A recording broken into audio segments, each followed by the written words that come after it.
जातक या जातक पाली या जातक कथाएं बौद्ध ग्रंथ त्रिपिटक का सुत्तपिटक अंतर्गत खुद्दक निकाय का 10वां भाग है।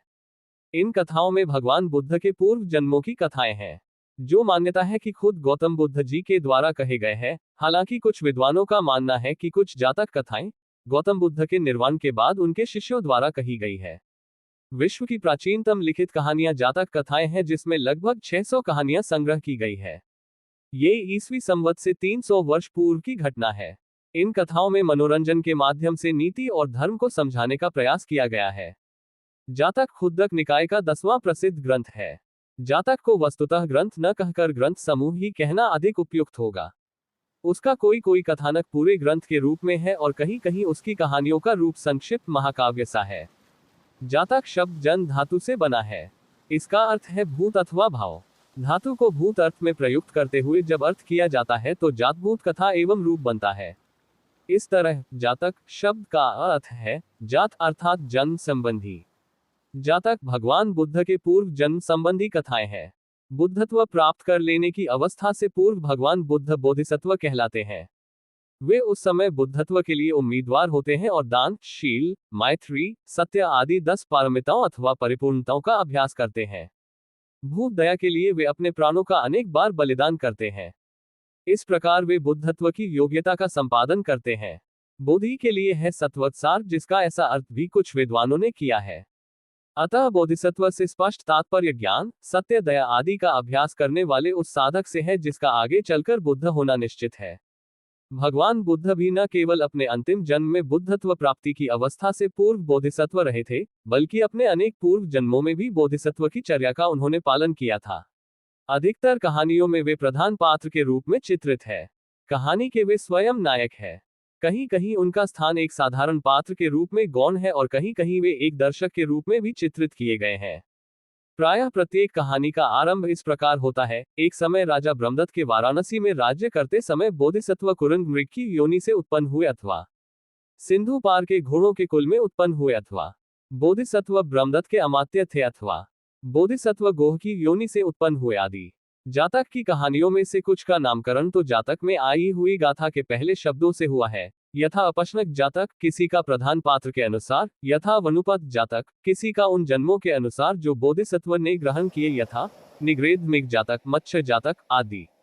जातकों की संख्या एवं रचना काल।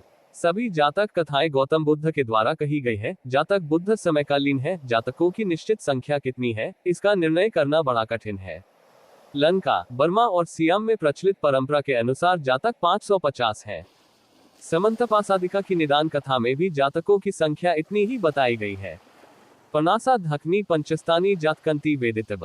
अठसालिनी की निदान कथा में भी पनासाधिकानी पंचजातकस्तानी है। संख्या मोटे तौर पर ही निश्चित की गई है। जातक के वर्तमान रूप में 547 जातक कहानियां पाई जाती हैं, पर यह संख्या भी केवल ऊपरी है। जातकट्ठा वर्णनाकार ने विषय वस्तु की दृष्टि से इन्हें 5 वर्गों में विभाजित किया है। 1. पच्छुपनवत्थु, बुद्ध की वर्तमान कथाओं का संग्रह है। 2. अतीतवत्थु, इसमें अतीत की कथाएं संग्रहित है। 3. गाथा। 4. व्याकरण, गाथाएं व्याख्यायित की गई है। 5. समोधन, इसमें अतीतवत्थु के पात्रों का बुद्ध के जीवन काल के पात्रों से संबंध बताया गया है। जातक की कई कहानियां अल्प रूपांतर के साथ 2 जगह भी पाई जाती है या एक दूसरे में समाविष्ट भी कर दी गई हैं, और इसी प्रकार कई जातक कथाएं सुत्त पिटक, विनय पिटक तथा अन्य पाली ग्रंथों में तो पाई जाती है, किंतु जातक के वर्तमान रूप में संग्रहित नहीं है। अतः जातकों की संख्या में काफी कमी की भी और वृद्धि की भी संभावना है। उदाहरणतः मुनिक जातक 30 और सालूक जातक 286 की कथावस्तु एक ही सी है, किंतु केवल भिन्न भिन्न नामों से वह 2 जगह आई है। इसके विपरीत मुनिक जातक नाम के 2 जातक होते हुए उनकी भी कथा भिन्न भिन्न है। यही बात मत्स्य जातक नाम से 2 जातक की भी है। कहीं कहीं 2 स्वतंत्र जातकों को मिलाकर एक तीसरे जातक का निर्माण कर दिया गया है। उदाहरण के लिए पंचपंडित जातक 508 और दक्रखस जातक 517, ये दोनों जातक महाउमक जातक 546 में अंतर्भावित हैं। जो कथाएं जातक कथा के रूप में अन्यत्र पाई जाती हैं, किंतु जातक में संग्रहित नहीं है, उनका भी कुछ उल्लेख कर देना आवश्यक होगा। मध्यम निकाय का घटिकार सुत्त या घटिकार सुत्त 2/4 एक ऐसी ही जातक कहानी है जो जातक में नहीं मिलती। इसी प्रकार दीर्घनिकाय का महागोविंद सुत्त 2/6, जो स्वयं जातक की निदान कथा में भी महागोविंद जातक के नाम से निर्दिष्ट हुआ है, जातक के अंदर नहीं पाया जाता है। इसी प्रकार धम्पद ठक्था और मिलिंदपन में भी कुछ ऐसी जातक कथाएं उद्धृत की गई हैं, जो जातक में संग्रहित नहीं है। अतः कुछ जातक निश्चित रूप से कितने हैं इसका ठीक निर्णय नहीं हो सकता। जब जातकों की संख्या के संबंध में विचार करते हैं तो जातक से हमारा तात्पर्य एक विशेष शीर्षक वाली कहानी से होता है, जिसमें बोधिसत्व के जीवन संबंधी किसी घटना का वर्णन हो, फिर चाहे उस एक जातक में कितनी ही अवान्तर कथाएं क्यों न गूंथ दी गई हो। यदि कुल कहानियां गिनी जाए तो जातक में करीब 3000 कहानियां पाई जाती हैं। वास्तव में जातकों का संकलन सुत्त पिटक और विनय पिटक के आधार पर किया गया है। सुत्त पिटक में अनेक ऐसी कथाएं हैं जिनका उपयोग वहां उपदेश देने के लिए किया गया है, किंतु बोधिसत्व का उल्लेख उसमें नहीं है। ये काम बाद में करके प्रत्येक कहानी को जातक का रूप दे दिया गया है। तित्तिर जातक 37 और दिघित कोसल जातक 371 का निर्माण इसी प्रकार विनय पिटक के क्रमशः चुल्लवग और महावग से किया गया है। मणिकंठ जातक 253 भी विनय पिटक पर ही आधारित है। इसी प्रकार दीर्घ निकाय के कूटदंत सुत्त 1/5 और महासुत्सिन सुत्त 2/4 तथा मध्यम निकाय के मखादेव सुत्त 2/4 भी पूरे अर्थों में जातक हैं। कम से कम 13 जातका की खोज विद्वानों ने सुत्त पिटक और विनय पिटक में की है। यद्यपि राजकथा, चोर कथा एवं इसी प्रकार की भय, युद्ध, ग्राम, निगम, नगर, जनपद, स्त्री, पनघट, भूत प्रेत आदि संबंधी कथाओं को तिरश्चीन, व्यर्थ की, अधम कथाएं कहकर भिक्षु संघ में हेयता की दृष्टि से देखा जाता था। फिर भी उपदेश के लिए कथाओं का उपयोग भिक्षु लोग कुछ न कुछ मात्रा में करते ही थे। स्वयं भगवान ने भी उपमाओं और दृष्टांतों के द्वारा धर्म का उपदेश दिया है। बौद्ध संस्कृत ग्रंथ सद्धर्म पुंडरीक सूत्र के द्वितीय परिवर्त उपाय कौशल्य परिवर्त में भी कहा गया है कि बुद्ध अनेक दृष्टांतों से दृष्टांतशते ही तथा जातक पूर्वजन्म संबंधी कथाओं के द्वारा सब प्राणियों के कल्याणार्थ उपदेश करते हैं। बुद्ध के अलावा अन्य भारतीय संत भी उपनिषदों के काल से लेकर रामकृष्ण परमहंस के समय तक आख्यायिकाओं और दृष्टांतों के सहारे धर्मोपदेश करते रहे हैं। इसी प्रवृत्ति के आधार पर जातक कथाओं का विकास हुआ है। जन समाज में प्रचलित कथाओं को भी कहीं कहीं ले लिया गया है, किंतु उन्हें एक नया नैतिक रूप दे दिया गया है, जो बौद्ध धर्म की एक विशेषता है। अतः सभी जातक कथाओं पर बौद्ध धर्म की पूरी छाप है। पूर्व परंपरा से चले आते हुए लोक आख्यानों का आधार उनमें हो सकता है, पर उनका संपूर्ण ढांचा बौद्ध धर्म के नैतिक आदर्श के अनुकूल है। बुद्ध वचनों का वर्गीकरण 9 अंगों के रूप में किया गया है, जिनके नाम है 1. सुत्त 2, गेय 3, वैयाकरण 4, गाथा 5, उदान 6, इतिक तुक 7, जातक 8, अबुद्धम और 9, वेदल्ला। सुत्त सूत्र का अर्थ है सामान्यतः बुद्ध उपदेश। दीर्घ निकाय सुत्त निपात आदि में गद्य में रखे हुए भगवान बुद्ध के उपदेश सुत्त हैं। गेय गेय पद्य मिश्रित अंश सगातकम गेय कहलाते हैं। सबपि सगाथक सुत्तम गयम वेदितब। व्याकरण व्याकरण, विवरण, विवेचन वह व्याख्यापरक साहित्य है, जो अभिधम पिटक तथा अन्य ऐसे ही अंशों में सन्निहित है। पद्य में रचित अंत गाथा पाली श्लोक कहलाते हैं, यथा धम्पद आदि की गाथाएं। उदान का अर्थ है बुद्ध मुख से निकले हुए भाव में प्रीति उद्गार या ऊर्ध्व वचन। ये उद्गार सौम्नस्य की अवस्था में बुद्ध मुख से निकली हुई ज्ञानमयी गाथाओं के रूप में है। सोमनस्सनान्मयी गाथा पटी संयुक्ता। इतिवुतक का अर्थ है ऐसा कहा गया या ऐसा तथागत ने कहा। वुत हितम भगवतात से आरंभ होने वाले बुद्ध वचन इतिवुतक है। जातक का अर्थ है बुद्ध के पूर्व जन्म संबंधी कथाएं। ये जातक में संग्रहित है और कुछ अन्यत्र भी त्रिपिटक में पाई जाती है। अद्भुत धम्म अद्भुत धर्म वे सुत्त हैं, जो अद्भुत वस्तुओं या योग संबंधी विभूतियों का निरूपण करते हैं। अंगुत्तर निकाय के चितारों में भिक्खवे अच्छर्या अद्भुत धम्मा आनंदे जैसे अंश अद्भुत धम्म है। वेदल्ला वे उपदेश हैं जो प्रश्न और उत्तर के रूप में लिखे गए हैं, जिनमें आध्यात्मिक प्रसन्नता और संतोष प्राप्त करके प्रश्न पूछे जाया। सब्बेपि वेदम च तुटित च लुधा पुचिछत सुत्तंता वेदल्लम ते वेदितब्बा। चुल वेदल्ला सुत्तंत महावेदल्ला सुत्तंत सम्मादिथि सुत्तंत सक्कपन सुत्तंत आदि इसके उदाहरण है। बुद्ध वचनों का ये 9 प्रकार का विभाजन उनके शैली स्वरूपों या नमूनों की दृष्टि से ही है, ग्रंथों की दृष्टि से नहीं। इतने प्रकार के बुद्ध उपदेश होते थे, यही इस वर्गीकरण का अभिप्राय है। बुद्ध वचनों का 9 अंगों में विभाजन, जिनमें जातक की संख्या 7वीं है, अत्यंत प्राचीन है। अतः जातक कथाएं सर्वांश में पाली साहित्य के महत्वपूर्ण एवं आवश्यक अंग है। उनकी संख्या के विषय में अनिश्चितता विशेषतः उनके समय समय पर सुत्त पिटक और विनय पिटक तथा अन्य स्रोतों से संकलन के कारण और स्वयं पाली पिटक के नाना वर्गीकरणों और उनके परस्पर सम्मिश्रण के कारण उत्पन्न हुई है। चुल निर्देश में हमें केवल 500 जातकों का पंच जातक सतानी का उल्लेख मिलता है। चीनी यात्री फाह्यान ने 5वीं शताब्दी ईस्वी में 500 जातकों के चित्र लंका में अंकित हुए देखे थे। द्वितीय तृतीय शताब्दी ईस्वी पूर्व के भरहुत और सांची के स्तूपों में जातकों के चित्र अंकित मिले हैं, जिनमें से कम 27 या 29 जातकों के चित्रों की पहचान रायस डेविड्स ने की थी। तब से कुछ अन्य जातक कहानियों की पहचान भी इन स्तूपों की पाषाण वेष्टनियों पर की जा चुकी है। ये सब तथ्य जातक की प्राचीनता और उसके विकास के सूचक हैं। स्थविरवादी पाली साहित्य के समान संस्कृत बौद्ध धर्म के ग्रंथों में भी जातक कथाएं पाई जाती हैं। पाली के नवांग बुद्ध वचन की तरह यहाँ 12 अंग धर्म प्रवचन माने गए हैं। इन दोनों ही जगह जातक एक अंग या धर्म प्रवचन के भाग के रूप में विद्यमान है। बौद्ध संस्कृत ग्रंथ जातकमाला में जो आर्यशूर की रचना बताई जाती है 34 जातक कथाएं मिलती है। आर्यशूर को लामा तारनाथ ने अश्वघोष का ही दूसरा नाम बताया है, परंतु ये ठीक नहीं जान पड़ता है। संभवतः वे चतुर्थ शताब्दी ईस्वी के कवि थे। लोकोत्तरवादियों के प्रसिद्ध ग्रंथ महावस्तु में जो 200 ईशून्य पूर्व से 400 ईशून्य तक के बीच के काल में लिखी गई करीब 80 जातक कथाएं मिलती है। इसमें से कुछ पाली जातक के समान हैं और कुछ ऐसी भी हैं जो पाली जातक में नहीं पाई जाती। रायस डेविड्स का कथन है कि जातक का संकलन और प्रणयन मध्य देश में प्राचीन जनकथाओं के आधार पर हुआ।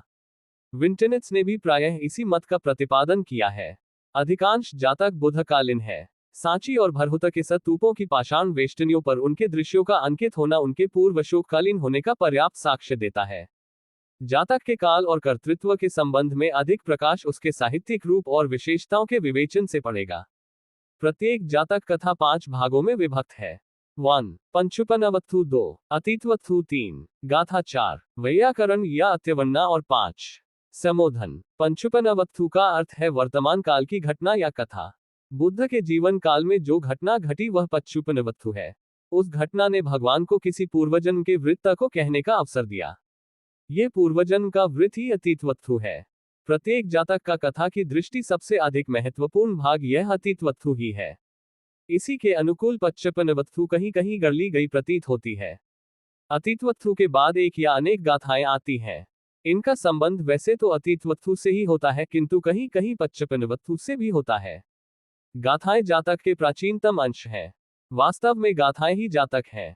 पंचुपनवत्थु आदि 5 भागों से समन्वित जातक तो वास्तव में जातकट्ठवर्णा या जातक में वैयाकरण या अर्थवर्णा आती है।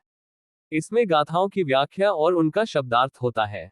सबसे अंत में समोधन संवधान आता है, जिसमें अतीतवत्थु के पात्रों का बुद्ध के जीवन काल के पात्रों के साथ संबंध मिलाया जाता है। यथा उस समय अटारी पर से शिकार खेलने वाला शिकारी अब का देवदत्त था और कुरुंग मृक्तो में था ही, आदि आदि।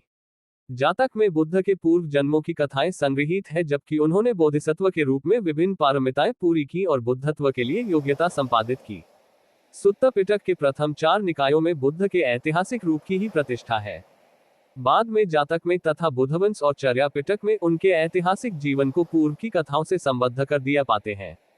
जातकट्ठा की निदान कथा में बुद्ध जीवन के 3 निदान बताए गए हैं। दूरे निदान में अत्यंत दूर अतीत की बुद्ध जीवन की कथा है। ऐसा माना जाता है कि अत्यंत सुदूर अतीत में बुद्ध सुमेध तपस्वी बनकर उत्पन्न हुए थे। उस समय उन्होंने दीपनकर बुद्ध में बड़ी निष्ठा दिखाई, जिसके परिणामस्वरूप उन्होंने उन्हें आगे चलकर बुद्ध होने का आशीर्वाद दिया।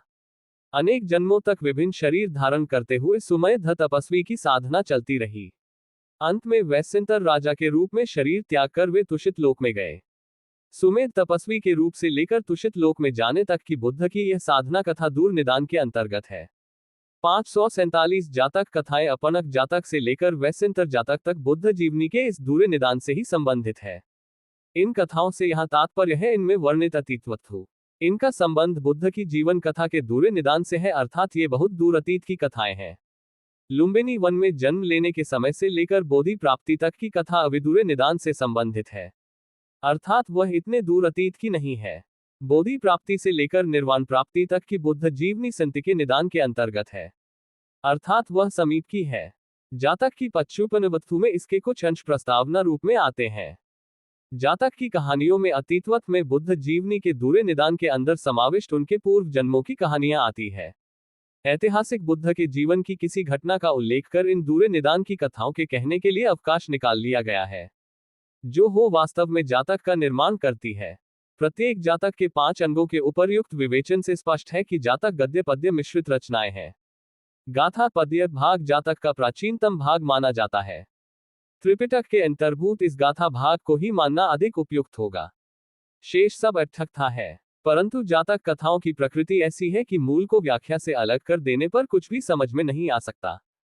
केवल गाथाएं कहानी का निर्माण नहीं करती, उनके ऊपर जब वर्तमान और अतीत की घटनाओं को ढांचा चढ़ाया जाता है तभी कथा वस्तु का निर्माण होता है। अतः पूरे जातक में उपर्युक्त 5 अवयवों का होना आवश्यक है, जिसमें गाथा भाग को छोड़कर शेष सब उसकी व्याख्या है, बाद का जोड़ा हुआ है। फिर भी सुविधा के लिए और ऐतिहासिक दृष्टि से गलत ढंग पर हम उसको जातक कह देते हैं। वास्तव में 547 जातक कथाओं के संग्रह को, जो उपर्युक्त 5 अंगों से समन्वित है, हमें जातक न कहकर जातकट्ठ वरना जातक के अर्थ की व्याख्या या जातकट्ठकथा ही कहना चाहिए। फॉसेबाल और कोवल ने जिसका क्रमशः रोमन लिपि में और अंग्रेजी में संपादन और अनुवाद किया है, या हिंदी में भदंत आनंद कौशल्यान ने जातक शीर्षक से 6 भागों में अनुवाद किया है, वह वास्तव में जातक न होकर जातक की व्याख्या है। जातक कथाएं तो मूल रूप में केवल गाथाएं हैं, शेष भाग उसकी व्याख्या है। गाथा और जातक के शेष भाग का कालक्रम आदि की दृष्टि से क्या पारस्परिक संबंध है, ये प्रश्न सामने आता है। अटकथा में गाथा भाग को अभिसंबुद्ध गाथा या भगवान बुद्ध द्वारा भाषित गाथाएं कहा गया है। वे बुद्धवचन हैं, अतः वे त्रिपिटक के अंगभूत थी और उनको वहां से संकलित कर उनके ऊपर कथाओं का ढांचा प्रस्तुत किया गया है। संपूर्ण जातक ग्रंथ की विषय वस्तु का जिस आधार पर वर्गीकरण हुआ है, उससे भी यही स्पष्ट है कि गाथा भाग, या जिसे पिंटनेट्स आदि विद्वानों ने गाथा जातक कहा है, वही उसका मूलाधार है। जातक ग्रंथ का वर्गीकरण विषय वस्तु के आधार पर न होकर गाथाओं की संख्या के आधार पर हुआ है। थेर थेरी गाथाओं के समान वह भी निपातों में विभक्त है। जातक में 22 निपात हैं। पहले निपात में 150 ऐसी कथाएं हैं जिनमें एक की एक गाथा पाई जाती है। दूसरे निपात में भी 150 जातक कथाएं हैं, किंतु यहाँ प्रत्येक कथा में 2-2 गाथाएं पाई जाती हैं। इसी प्रकार तीसरे और चौथे निपात में 50-50 कथाएं हैं और गाथाओं की संख्या क्रमशः 3-3 और 4-4 है। आगे भी 13वें निपात तक प्रायः यही क्रम चलता है। 14वें निपात का नाम प्रकीर्णक निपात है। इस निपात में गाथाओं की संख्या नियमानुसार 14 न होकर विविध है, इसलिए इसका नाम प्रकीर्णक रख दिया गया है। इस निपात में कुछ कथाओं में 10 गाथाएं भी पाई जाती है और कुछ में 47 तक भी पाई जाती है। आगे के निपातों में गाथाओं की संख्या निरंतर बढ़ती गई है। 15वें निपात का शीर्षक है 20 निपात, 16वें का 30 निपात, 17वें का 44 निपात, 18वें का 50 निपात, 19वें का 60 निपात, 20वें का 70 निपात और 21वें का 80 निपात। 22वें निपात में केवल 10 जातक कथाएं हैं, किंतु प्रत्येक में गाथाओं की संख्या 100 से भी ऊपर है। अंतिक जातक वैश्यंतर जातक में तो गाथाओं की संख्या 700 से भी ऊपर है। इन सब से ये निष्कर्ष निकलता है कि जातक कथाओं की आधार गाथाएं ही है।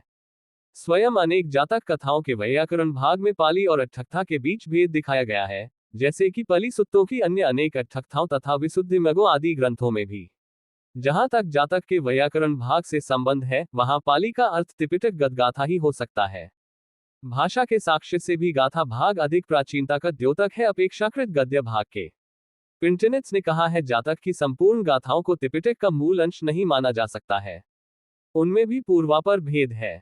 स्वयं जातक के वर्गीकरण से ही यह स्पष्ट है। 14वें निपात प्रकीर्णक निपात में प्रत्येक जातक कथा की गाथाओं की संख्या नियमानुसार 14 न होकर कहीं कहीं बहुत अधिक है। इसी प्रकार 20वें निपात सप्तति निपात में उसकी 2 जातक कथाओं की संख्या 70-70 न होकर क्रमशः 92 और 93 है। इस सब से ये निष्कर्ष निकाला गया है कि जातक का गाथाओं अथवा गाथा जातक की मूल संख्या निपात के शीर्षक की संख्या के अनुकूल ही होगी, और बाद में उसका संवर्धन किया गया है। अतः कुछ गाथाएं अधिक प्राचीन है और कुछ अपेक्षाकृत कम प्राचीन है।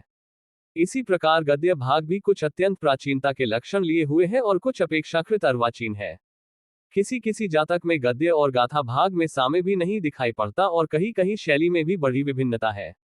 इस सब से जातक के संकलनात्मक रूप और उसके भाषा रूप की विविधता पर प्रकाश पड़ता है, जिसमें कई रचयिताओं या संकलनकर्ताओं और कई शताब्दियों का योग रहा है। जातक की गाथाओं की प्राचीनता तो निर्विवाद है ही, उसका अधिकांश गद्य भाग भी अत्यंत प्राचीन है। भरहुत और सांची के स्तूपों की पाषाण वेष्टनियों पर जो चित्र अंकित है वे जातक के गद्य भाग से ही संबंधित हैं। अतः जातक का अधिकांश गद्य भाग जो प्राचीन है, तृतीय द्वितीय शताब्दी ईस्वी पूर्व में इतना लोकप्रिय तो होना ही चाहिए कि उसे शिल्पकला का आधार बनाया जा सके। अतः सामान्यतः हम जातक को बुद्धकालीन भारतीय समाज और संस्कृति का प्रतीक मान सकते हैं। उसमें कुछ लक्षण और अवस्थाओं के चित्रण प्राग बुद्धकालीन भारत के भी हैं और कुछ बुद्ध के काल के बाद के भी है। जहां तक गाथाओं की व्याख्या और उनके शब्दार्थ का संबंध है, वह संभवतः जातक का सबसे अधिक अर्वाचीन अंश है। इस अंश के लेखक आचार्य बुद्ध घोष माने जाते हैं। गंधवंश के अनुसार आचार्य बुद्ध घोष ने ही जातकट्ठण्णा की रचना की, किंतु ये संदिग्ध है। भाषा शैली की भिन्नता दिखाते हुए और कुछ अन्य निषेधात्मक कारण देते हुए डॉक्टर T.W. रायस डेविड्स ने बुद्धघोष को जातकट्ठण्णा का रचयिता या संकलनकर्ता नहीं माना है। स्वयं जातकट्ठण्णा के उपोद्घात में लेखक ने अपना परिचय देते हुए कहा है, शांतचित पंडित बुद्धमित भिक्षु बुद्धदेव के कहने से व्याख्या करूंगा। महिषासक संप्रदाय महाविहार की परंपरा से भिन्न एक बौद्ध संप्रदाय था। बुद्धघोष ने जितनी अट्ठकथाएं लिखी है, शुद्ध महाविहारवासी भिक्षुओं की उपदेश विधि पर आधारित है। अतः जातकट्ठण्णा के लेखक को आचार्य बुद्धघोष से मिलाना ठीक नहीं। संभवतः ये कोई अन्य सिंगली भिक्षु थे, जिनका काल 5वीं शताब्दी ईस्वी माना जा सकता है। कथावस्तु एवं शैली। जातक कथाओं का रूप लोक साहित्य का है। उसमें पशु पक्षियों आदि की कथाएं भी है और मनुष्यों की भी है। जातकों के कथानक विविध प्रकार के हैं। विंटनेट्स ने मुख्यतः 7 भागों में उनका वर्गीकरण किया है। 1. व्यवहारिक नीति संबंधी कथाएं। 2. पशुओं की कथाएं। 3. हास्य और विनोद से पूर्ण कथाएं। 4. रोमांचकारी लंबी कथाएं या उपन्यास। 5. नैतिक वर्णन। 6. कथन मात्र और 7. धार्मिक कथाएं। वर्णन की शैलियां भी भिन्न भिन्न है। विंटनेट्स ने इनका वर्गीकरण 5 भागों में इस प्रकार किया है। 1. गद्यात्मक वर्णन। 2. आख्यान, जिसके 2 रूप हैं, संवादात्मक और वर्णन और संवादों का सम्मिश्रित रूप। 3. अपेक्षाकृत लंबे विवरण, जिनका आदि गद्य से होता है, किंतु बाद में जिनमें गाथाएं भी पाई जाती है। 4. किसी विषय पर कथित वचनों का संग्रह। 5. महाकाव्य या खंडकाव्य के रूप में वर्णन। वानरेंद्र जातक 57, विलारवत जातक 128, सिंहचम्मा जातक 189, सुनसुमार जातक 208 और संधिभेद जातक 349 आदि। जातक कथाएं पशु कथाएं हैं। ये कथाएं अत्यधिक महत्वपूर्ण है। विशेषतः इन्हीं कथाओं का गमन विदेशों में हुआ है। व्यंग्य का पुट भी यहाँ अपने काव्यात्मक रूप से दृष्टिगोचर होता है। प्रायः पशुओं की तुलना में मनुष्यों को हीन दिखाया गया है। एक विशेष बात यह है कि व्यंग्य किसी व्यक्ति पर न कर संपूर्ण जाति पर किया गया है। एक बंदर कुछ दिनों के लिए मनुष्यों के बीच आकर रहा। बाद में अपने साथियों के पास जाता है। साथी पूछते हैं, मनुष्यों के समाज में रहे हैं, उनका बर्ताव जानते हैं, हमें भी कहें, हम उसे सुनना चाहते हैं। मनुष्यों की करनी मुझसे मत पूछो। कहे, हम सुनना चाहते हैं। बंदर ने कहना शुरू किया, हिरण्य मेरा, सोना मेरा। यही रात दिन वे चिल्लाते हैं। घर में 2 लोग रहते हैं। एक को मूंछ नहीं होती, उसके लंबे केश होते हैं, वेनी होती है और कानों में छेद होते हैं। उसे बहुत धन से खरीदा जाता है। वह सब जनों को कष्ट देता है। बंदर कह ही रहा था कि उसके साथियों ने कान बंद कर लिए, मत कहें मत कहें। इस प्रकार के मधुर और अनूठे व्यंग्य के अनेकों चित्र जातक में मिलेंगे। विशेषतः मनुष्य के अहंकार के मिथ्यापन के संबंध में मर्मस्पर्शी व्यंग्य। महापिंगल जातक 240 में, ब्राह्मणों की लोभावृत्ति के संबंध में सिगाल जातक 113 में, एक अति बुद्धिमान तपस्वी के संबंध में अवारीय जातक 376 में है। सब्बदाठ नामक श्रृंगार संबंधी हास्य और विनोद भी बड़ा मधुर है। सब्बदाठ जातक 241 और इसी प्रकार मक्खी हटाने के प्रयत्न में दासी का मूसल से अपनी माता को मार देना। रोहिणी जातक 45 और बंदरों का पौधों का उखाड़कर पानी देना भी मधुर विनोद से भरे हुए हैं। इसी प्रकार रोमांच के रूप में महाउम्मक जातक 546 आदि, नाटकीय आख्यान के रूप में छदंत जातक 514 आदि, एक ही विषय पर कहे हुए कथनों के संकलन के रूप में कुणाल जातक 536 आदि, संक्षिप्त नाटक के रूप में उम्मदंती जातक 527 आदि, नीतिपरक कथाओं के रूप में गुण जातक 157 आदि, पूरे महाकाव्य के रूप में पैसेंतर जातक 547 आदि एवं ऐतिहासिक संवादों के रूप में संकेचर जातक 530 और महानार्दकसप जातक 544 आदि। अनेक प्रकार के वर्णनात्मक आख्यान जातक में भरे पड़े हैं, जिनकी साहित्यिक विशेषताओं का उल्लेख यहाँ अत्यंत संक्षिप्त रूप में भी नहीं किया जा सकता। साहित्य और सभ्यता के इतिहास में जातक का स्थान बुधकालीन भारत के समाज, धर्म, राजनीति, भूगोल, लौकिक विश्वास, आर्थिक एवं व्यापारिक अवस्था एवं सर्वाधिक जीवन की पूरी सामग्री हमें जातक में मिलती है।